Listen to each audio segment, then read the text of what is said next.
और जहां आपके जननी पिता माँ रहे हों, स्वाभाविक सी बात है कि उस मिट्टी का भी कर्ज कहीं ना कहीं आप पर होगा।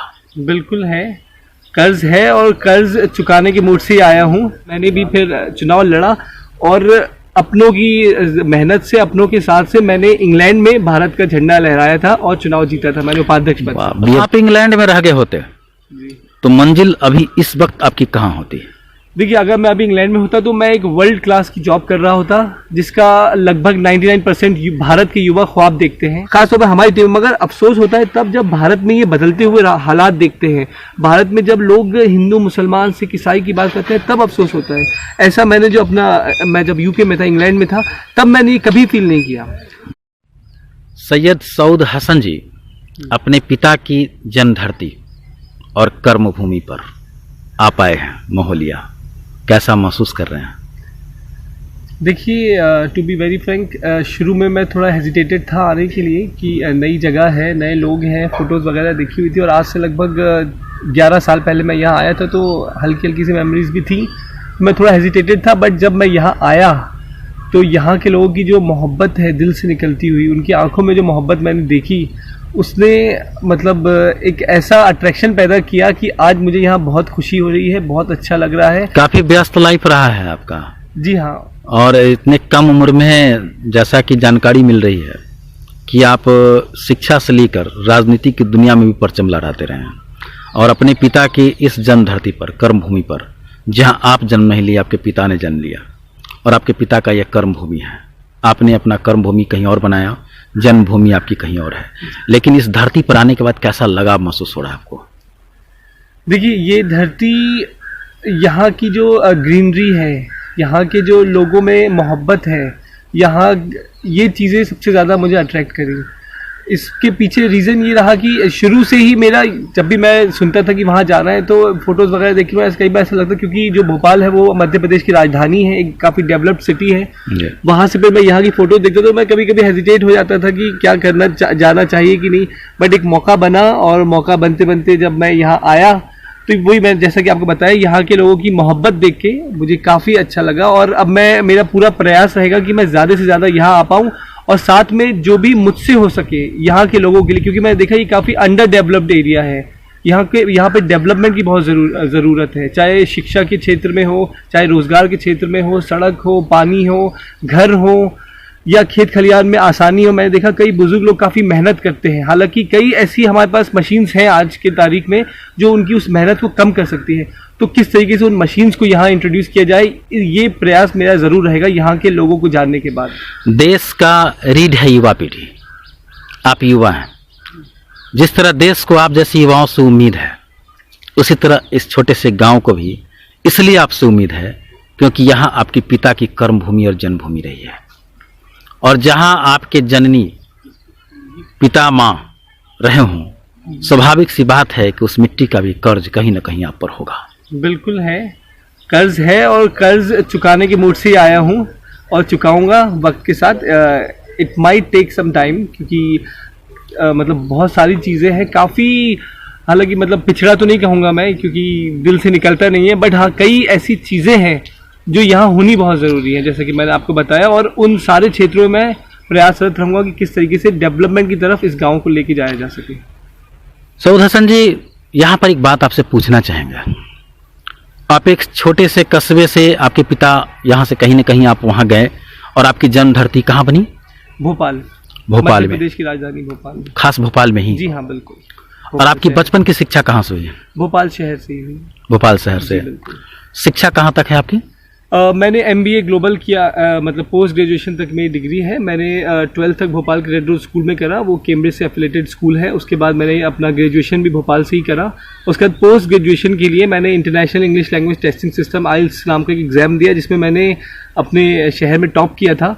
और उसी की वजह से फिर मुझे one of the top most university world की इंग्लैंड में है, डी मॉन्टफोर्ट यूनिवर्सिटी, वहाँ पढ़ने का अवसर प्राप्त हुआ और मैं डी मॉन्टफोर्ट यूनिवर्सिटी में गया। वहाँ से मैंने MBA ग्लोबल किया और मेरी शिक्षा के दौरान ही मुझे एक ऐसा मौका मिला कि मुझे वहाँ चुनाव लड़ने का मौका मिला छात्र संघ का उपाध्यक्ष पद के लिए। हालांकि 90% लोग, मोर देन 90% स्टूडेंट UK के ही थे, यूनाइटेड किंगडम के ही थे, बट फिर भी मेरे कई ऐसे दोस्त थे और कई मुद्दे मैं पहले ही उठा चुका था जिसकी वजह से उन लोगों ने मुझे पसंद किया, उन लोगों ने भी मुझे आगे बढ़ाया और मैंने भी फिर चुनाव लड़ा और अपनों की मेहनत से, अपनों के साथ से मैंने इंग्लैंड में भारत का झंडा लहराया था और चुनाव जीता था, मैंने उपाध्यक्ष बना। ये बहुत बड़ी उपलब्धि है कि विदेश की मिट्टी पर, जमीन पर जा करके जी आप हिंदुस्तान से गए और वहाँ, जबकि वहाँ जो छात्र थे बाहर के थे, अदर कंट्री के थे, और वहाँ आपने जीत हासिल की। निश्चित तौर पर कहते हैं ना कि हीरे की परख जौहरी के पास होती है, और आप इतने बड़े लेवल पर जाकर, जहाँ बहुत बड़ा आसमान छू सकते थे, बहुत बड़ी दुनिया को आप, बहुत बड़ी मंजिल को आप पा सकते थे, फिर भारत लौट कर आना किस मकसद से, क्या सोच है, फिलहाल क्या कर रहे हैं? ये अच्छा सवाल है आपका। मैंने जैसे ही अपनी डिग्री ख़त्म करी तो जैसे कि मैंने आपको बताया, मैं स्टूडेंट यूनियन में भी आ चुका था, उसकी वजह से मुझे वहाँ पे जो मेंबर ऑफ पार्लियामेंट है हमारे मिस्टर जॉन एशवर्थ, चाहे वो हों, चाहे एक मेंबर राज्यसभा सांसद जैसे यहाँ होते, वहाँ पे मिस्टर शेख थे, उन सभी लोगों ने मुझे काफ़ी अच्छी अच्छी जॉब्स ऑफ़र करी लगातार, और आज भी मेरे पास कई ऑफ़र्स हैं, मगर ये मेरे देश की मिट्टी की मोहब्बत है जो मुझे वहाँ से यहाँ खींच लाई, क्योंकि वहाँ रह के मैं बहुत लिमिटेड तौर पे अपने देश की और अपने लोगों की मदद कर पाता, मगर यहाँ आके अपने लोगों के बीच रह के उनकी समस्याओं को समझ के, देख के, परख के और उसका हल निकाल पाना ज़्यादा आसान होता है। इसलिए मैंने उन लाखों रुपए की नौकरियाँ छोड़ के, जिसके ऑफर लेटर आज भी मेरे पास मौजूद हैं, और मैंने ये पसंद किया कि मैं अपने देश में, अपनी मिट्टी में वापस लौटूंगा, और जो मुझसे इंग्लैंड की तरक भरक कॉलेज में चुनाव को जीतना, विदेश के छात्रों के बीच में परचम लहराना, इतनी डिग्री के बाद आप उस जमीन पर आए हैं जहां चारों तरफ हरियाली है जी। इन हरियाली में वादियों में आप घूम रहे थे जी, बिल्कुल बिल्कुल। निश्चित तौर पर एक नया चेहरा चर्चा का विषय बन जाता है जी। मीडिया हूं, स्वाभाविक सी बात है मेरे पास भी खबर आई। बिल्कुल। आपके इन दृश्य को देखकर अभिभूत मैं भी हूं कि एक युवा इन हरियाली से इतना प्रेम करता है कि सीधा मोहल्ला आता है और वो हरियाली को देखने निकल पड़ता है। कहां से दिमाग में आता है आप जैसी युवा पीढ़ी को, जो आजकल युवा पीढ़ी तो मोबाइल में खो गया है, आज का युवा पीढ़ी तो न जाने किन रास्तों पर भटक गया है, जो आप समझ रहे हैं जी। खासकर हमारे देश में ऐसा देखा जा रहा है। बिल्कुल। लेकिन आपके दिमाग में ये कहां से आया, इतनी हरियाली से प्रेम क्यों, इतना ये ग्रामीण इलाकों से इतना प्रेम क्यों आपको, इतना बड़ा ये इंग्लैंड जैसे जमीन पर से वहां से यहाँ आना? लोग ख्वाब देखते हैं, भैया अमेरिका चलो, भैया ये पेरिस चलो, ये वहां चलो, लेकिन आप वहां जाकर इतना परचम लहराने के बाद फिर जमीन पर वापस आना, ये समझ से परे है। जरा विस्तार से बताइए। देखिए, इसमें सबसे बड़ी बात मैं अगर बताऊं तो मेरे फादर ने मुझे हमेशा एक बात कही बचपन से कि कहीं भी रहो, कुछ भी रहो, अपनी मिट्टी की जो मोहब्बत है उसको हमेशा कायम रखना। और एक जहाँ तक मुझे समझ में आता है, वही जो बचपन से मेरे दिमाग में आती रही, वो दिमाग के थ्रू जो दिल में बसती रही बात, उसी का नतीजा है जो मैं इंग्लैंड में रहने के बावजूद 2 साल और वहाँ पे चुनाव जीतने के बावजूद वहाँ काफ़ी मतलब बड़ी तादाद में लोग मेरे पहचान वाले हो गए थे। कई लोगों ने मुझे कई तरीके के ऑफर्स करे वहाँ रुकने के, कई लोगों ने प्लान्स बना दिए कि आप यहीं से चुनाव लड़िएगा फ्यूचर में। अगर आप इंग्लैंड में रह गए होते तो मंजिल अभी इस वक्त आपकी कहाँ होती? देखिए, अगर मैं अभी इंग्लैंड में होता तो मैं एक वर्ल्ड क्लास की जॉब कर रहा होता, जिसका लगभग 99% भारत के युवा ख्वाब देखते हैं। आज मैं वर्ल्ड क्लास की जॉब कर रहा होता, जहां कम से कम मेरी 4 से 5 लाख पर मंथ सैलरी होती, और मैं एक बहुत ऐश की ज़िंदगी कह सकते हैं गुजार रहा होता, किसी चीज़ की कमी नहीं होती। मगर फिर वही बात है कि वहाँ अपनों का साथ नहीं होता, अपनी मिट्टी नहीं होती, जो मिट्टी की मोहब्बत है वो वहाँ नहीं मिल पाती। पराया देश पराया ही होता है। और मेरा शुरू से मिशन था कि मैं बस जाऊंगा एक हायर डिग्री हासिल करने। मैं समझना चाहता था वहाँ के क्या तौर तरीके होते हैं, बस वो समझा, पढ़ा, लिखा वहाँ से, और वहाँ से वापस आया। और इम्प्लीमेंटेशन की जहाँ बात आती है, वो सारी चीज़ों को मैं अपने देश में आप 1947 से पहले की बात बता रहे हैं, जब भारत आज़ाद नहीं हुआ था, गुलाम था, तो लोग देश दुनिया में कहीं भी होते थे तो अपनी मिट्टी पर आ जाते थे और कहते थे अपने वतन को आज़ाद करना है। आज आज़ाद मुल्क है, लेकिन शायद बहुत कुछ से आज़ादी मिलना भी बाकी है। बिल्कुल सही। कहीं ना कहीं गरीबी है, कहीं ना कहीं आज भी बहुत सारे परिवार ऐसे हैं जो अपने बच्चों को नहीं पढ़ा पाते हैं। ये मजबूत बुलंद भारत जरूर है, लेकिन क्या आपको लगता नहीं कि आज बहुत बड़े सुधार की जरूरत है? बिल्कुल, बहुत बड़े सुधार की ज़रूरत है। जैसा कि मैंने आपको बताया, चाहे शिक्षा के क्षेत्र में हो, चाहे रोज़गार के क्षेत्र में हो, चाहे हर तरीके के प्रोग्रेस के क्षेत्र में हो, रोड्स हो, सड़क हो, ये सारे क्षेत्रों में एक बड़े सुधार की ज़रूरत है हमारे देश को, और हमारे देश को ऐसे विजनरी लीडर्स की ज़रूरत है। एक कलेक्शन ऑफ विजनरी लीडर्स होना चाहिए जो हमारे देश को एक बहुत ही प्लान्ड वे में आगे की तरफ लेके जाए, और जो हम एक प्री टारगेट्स अपने सेट करें उसको हम अचीव करें। इस तरीके से हमारी सोच होनी चाहिए। सुदर्शन जी, आप युवा सोच के साथ भारत आए हैं, वापस अपने मुल्क में आए हैं, अपनी मिट्टी पर आए हैं, उस जमीन पर आए हैं जहां आप जन्म लिए हैं। माँ बाप का भी कर्ज है, इस जमीन का भी कर्ज है, इसे उतारने आए हैं। बहुत अच्छी सोच है, लेकिन हम जरा पर यहाँ बात कुछ और भी करेंगे। जो जानकारी मुझे मिल रही है, आपके ग्रामीण के द्वारा भी मिली है मुझे जानकारी, जो आपके पिता के जन्मधरती के ग्रामीण है मोहलिया से, बताया है कि आप जब इंग्लैंड से आए तो समाज सेवा में, इस कम उम्र में समाज सेवा में उतर गए। ये सोच कहाँ से आई और किस लिए आई, कैसे आ गई सोच? देखिए, ये सोच अगर मैं सही रिकॉल करूँ तो जब मैं बहुत छोटा भी था, जब मेरे पॉकेट में खुद पैसे नहीं होते थे, मैं पापा से पैसे लेता था, तब भी कई बार ऐसा होता था कि पापा ने मुझे किसी चीज़ के लिए 10 रुपये दिए और मैं कहीं बाहर निकला और मुझे कोई ऐसा ज़रूरतमंद व्यक्ति दिखा जो एक्चुअली डिज़र्व करता है वो पैसों को, गरीब व्यक्ति, तो मैं अपना चिप्स, अपनी चॉकलेट छोड़ के वो 10 रुपये उनको दे के आता था। और घर पे कई बार डांट भी पड़ती थी कि चिप्स के पैकेट के पैसे दिए थे और आप खाली हाथ क्यों लौट के आए।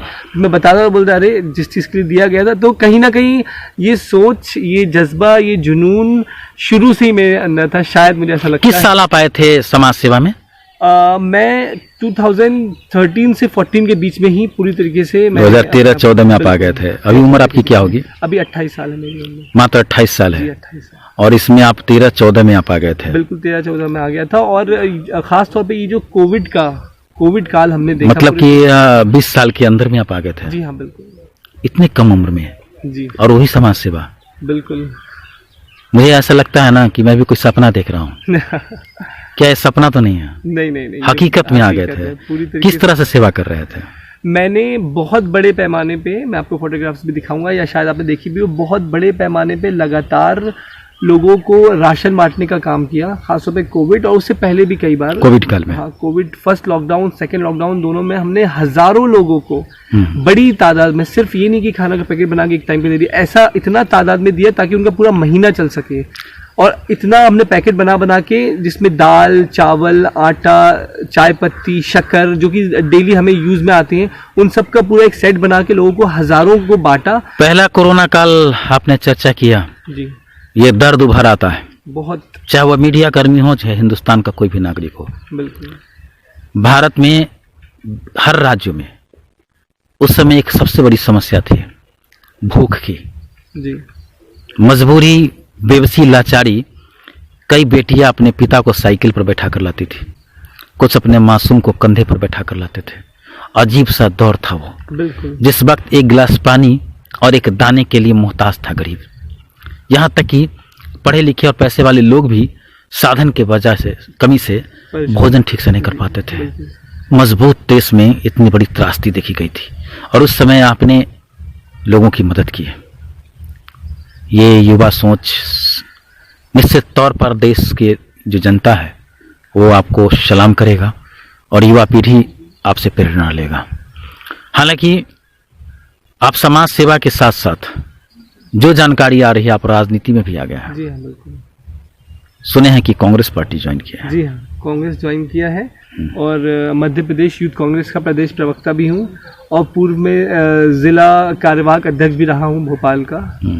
और पार्टी, एक तो कांग्रेस पार्टी से जो आइडियोलॉजिकल कनेक्ट है वो तो है ही, और साथ में कांग्रेस पार्टी से जुड़ने के बाद मुझे एक ज़्यादा बेटर प्लेटफॉर्म मिल पाया अपने कामों को लोगों तक पहुंचा पाने पे। और यही मेरी सोच है कि किस तरीके से ज़्यादा समाज सेवा की जाए, और मुझे हर हाल में बेहतर यही लगा और मैंने इसीलिए फैसला ये किया। और अभी मैं हमारे प्रदेश अध्यक्ष कमलनाथ जी और पूर्व मुख्यमंत्री दिग्विजय सिंह जी के नेतृत्व में मध्य प्रदेश में लगातार जनता के बीच में रहता हूँ और लोगों के जितने भी ज़्यादा जो उनके एक्चुअल मुद्दे होते हैं उनको उठाने का काम। एक चीज़ है ना, हमारे देश में तब तक सब कुछ ठीक है जब तक आप किसी राजनीतिक पार्टी को ज्वाइन नहीं किया। राजनीतिक पार्टी ज्वाइन करने के बाद क्या होता है कि आपके समर्थकों की सोच बदल जाती है। कोई भाजपा के हैं, कोई कांग्रेस के हैं, तो कल तक जो आपको सपोर्ट करते होंगे वो सोचेंगे भाई ये कांग्रेस में चला गया है। आप बाहर रहे, इंग्लैंड की राजनीति को भी देखे हैं। देखिए, सच बोलना बड़ा कड़वा होता है लेकिन सच बोलना चाहिए। जी बिल्कुल। आप आज कांग्रेस पार्टी को ज्वाइन किए हैं, निश्चित तौर पर है कि जब भी किसी दूसरी पार्टी से सवाल करेंगे जो आपके पार्टी का विरोधी होगा तो आपका कहीं ना कहीं वो विरोध में बोलेगा, क्रिटिसाइज करेगा। यहाँ तक कि हमारे देश में आपको नहीं लगता है, आप विदेश से भी देखे हैं, कैसा महसूस होता है, दुख होता है या अच्छा लगता है जब हमारे देश में हर बात को जाति धर्म से जोड़ दिया जाता है? देखिए ये मेरे हिसाब से ये सबसे बड़ा अनफॉर्चुनेट पार्ट है हमारे देश का कि जब मैंने कभी भी अपनी ज़िंदगी में किसी भी इंसान को धर्म के चश्मे से नहीं देखा। एक इंसान गरीब हो सकता है, एक अमीर हो सकता है, एक ज़रूरतमंद हो सकता है, उसको आप किसी चश्मे में पर्टिकुलर चश्मा लगा के मत देखिए। अगर वो भूखा है तो उसको खाना दीजिए, अगर उसको नौकरी की ज़रूरत है तो उसको नौकरी दीजिए, अगर उसको घर की ज़रूरत है, उसको पानी की ज़रूरत है, सड़क की ज़रूरत है, बिजली की ज़रूरत है, तो आप उसको सड़क, बिजली, पानी दीजिए, ना कि उससे धर्म जात पूछिए। पूछने की ज़रूरत ही नहीं है, वो ज़रूरतमंद है, उसकी ज़रूरत को पूरा किया जाए, इसी सोच के साथ मैं हमेशा आया। और आज वही नतीजा है कि मेरी जो टीम है, बहुत बड़ी टीम है मेरी भोपाल में, उसमें हर धर्म के व्यक्ति बराबरी के साथ हम बैठते हैं। साथ में हम लोग एक बहुत ही ताकत के साथ काम करते हैं और ताकत के साथ ही पूरे भोपाल में हम लोग समाज सेवा करते हैं मिलजुल कर।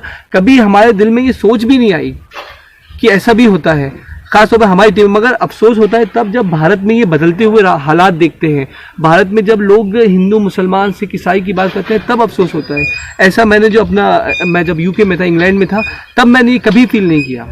वो लोग डेवलपमेंट की बात करते हैं, वो लोग प्रो ह्यूमन बीइंग कैसे रहा जाए उसकी बात करते हैं। आज सबसे ज्यादा बोलना हिंदुस्तान में कठिन हो गया। मैं एक मीडिया कर्मी हूँ और मुझे जहां तक लगता है कि मेरा काम है सत्ता से भी सवाल करना, मेरा काम है पुलिस प्रशासन से सवाल करना। लेकिन पुलिस प्रशासन से सवाल तक तो ठीक है, लेकिन जैसे ही किसी पार्टी, सपोज डेट मैं आपके कांग्रेस के लीडर से सवाल कर दूं, कांग्रेस पार्टी से सवाल कर दूं, तो उसके समर्थकों को बुरा लग जाता है। अगर मैं भाजपा के पार्टी से सवाल कर दूं, नरेंद्र मोदी से सवाल कर दूं, बीजेपी के नेता, उनके पार्टी के लोगों को बुरा लग जाता है। जबकि पहले यह माहौल हिंदुस्तान में नहीं था। और बुरा ही नहीं लगता है। आजकल आप सोशल मीडिया में देखते होंगे, अब शब्दों की भरमार होती है। बिल्कुल बिल्कुल, बिल्कुल। बहुत दर्द होता है। आप तो युवा हैं, कांग्रेस पार्टी और भाजपा से बाहर निकल करके, क्योंकि आप युवा हैं, मुझे ऐसा लगता है कि आप में वो दीमक नहीं जाएगा। उम्मीद करते हैं जी बिल्कुल। किसी भी पार्टी में अगर आप रहेंगे तो सबसे पहले क्या होता है ना, दिमाग में नक्शा घूमता है, एपीजे अब्दुल कलाम आजाद का चेहरा आता है। वो मुस्लिम थे या हिंदू मतलब नहीं था, मतलब ये था कि देशभक्त थे। और एक चीज और, आपको उस समय कैसा लगा था जब एपीजे अब्दुल कलाम आजाद राष्ट्रपति बने थे और दोबारा राष्ट्रपति बनाने के लिए देश के 130 करोड़ से अधिक आबादी में हिंदू की बहुत बड़ी आबादी थी जो एपीजे अब्दुल कलाम आजाद को दोबारा राष्ट्रपति बनाना चाहते थे। उस समय हिंदू मुस्लिम नहीं था, एक शख्स जिसने हिंदू मुस्लिम के सीमा रेखा को तोड़ दिया था। वो बहुत सुनहरा दौर था ना। बिल्कुल, बहुत सुनहरा दौर था, नो डाउट। युवा मानस पटल पे वो एक अच्छा छाप छोड़ गया था, बाकी तो कुछ ऐसा छोड़ा नहीं गया है देश में। बिल्कुल सही बात है। देश बहुत अच्छा है क्या? No doubt. लेकिन कुछ लोगों ने इसे गंदा कर दिया है। बिल्कुल, वो कहते हैं ना, एक गंदी मछली पूरे तालाब को खराब करती है। आज आपको लगता है ना कि एक पत्रकार को सबसे ज्यादा अगर दुनिया में कठिन है सवाल करना तो हिंदुस्तान में है आज के दिन। सही बात है, बिल्कुल सही बात है। क्योंकि अगर जो भी पत्रकार आज सत्ता से सवाल कर रहे हैं उन्हें गालियां सुनना पड़ रहा है, और या तो उन पर रासुका लगा दी जाती है। आज आप देखेंगे कि हर जगह, बिहार में भी, सीतामढ़ी जिला की मैं बात बता रहा हूं, पहले पत्रकार की परिभाषा थी कि किसी अखबार में आप काम कर लो, चैनल में काम करो तो पत्रकार हो गए। जबकि परिभाषा नरेंद्र मोदी की एक बात याद है कि स्वरोजगार, खुद पर, हुनर पर क्षमता। तो आज युवा पीढ़ी जो आ रहे हैं, जैसे कोई गरीब का बच्चा है, वो पत्रकारिता का कोर्स नहीं कर सकता है लाखों लाख रुपया खर्च करके जी। लेकिन उसके पास जज्बा है, वो समाज सेवा में उतरता है, तो कहीं ना कहीं पत्रकारिता का काम करता है। और ऐसे लोग जब सवाल करते हैं, युवा जब सवाल करता है, तो आजकल आप देखते होइएगा ना, युवाओं के लिए बहुत खतरनाक, माने ये सेफ जोन नहीं रहा। क्योंकि मैंने बहुत लोगों को देखा, आपने सुना भी होगा कि बहुत सारे युवा पत्रकार सवाल करने गए तो उन पर FIR कर दिया जाता है, उन्हें जेल भेज दिया जाता है। अभी मधुबनी की घटना है, एक युवा पत्रकार की जली हुई लाश मिली है। उसने अस्पताल के खिलाफ अभियान चलाया था जहां गलत हो रहा था, निजी नर्सिंग होम के खिलाफ। तो ऐसा लग रहा है ना, हम लोग बड़ी आसानी से तालिबान को दोष दे देते हैं क्या? आप चूंकि इंग्लैंड में रहे हैं, आप वहां से देखे होंगे, बड़ी आसानी से हम लोग पाकिस्तान को दोष दे देते हैं। लेकिन बेहतर यह नहीं होता कि हम अपने देश के अंदर सब कुछ ठीक करने का प्रयास करते हैं? नहीं, क्यों नहीं। मुझे तो चाहे पाकिस्तान हो चाहे अफगानिस्तान हो, हमें उनसे क्या मतलब है। और वो तो हमारे कहीं कंपटीशन में भी नहीं है। अगर हमें कंपटीशन करना है तो हम US से कंपटीशन करें, UK से करें। आज चाइना जिस तेजी से आगे बढ़ रहा है, उसने US को पछाड़ दिया है, उससे कंपटीशन। पाकिस्तान की गिनती ही नहीं है, मगर वही जो कुछ लोग हैं जो धर्म और जाति के नाम पे देश को बांटना चाहते हैं, उनको बिना पाकिस्तान और अफगानिस्तान की बात करें पेट में दर्द होने लगता है। और वही लोग हैं जो दिमाग का काम आप करते हैं। जब तक इंग्लैंड में थे और आज भी, लेकिन हम इंग्लैंड की बात करेंगे, जब तक आप इंग्लैंड में थे आपके दिमाग में कभी आया कि मैं मुस्लिम हूं? कभी नहीं आया। आपके दिमाग में कभी आया कि फलाना हिंदू है? नहीं, हमेशा आया कि मैं भारतीय हूँ, एक भारतीय इंडियन हूं। हूँ, नो डाउट।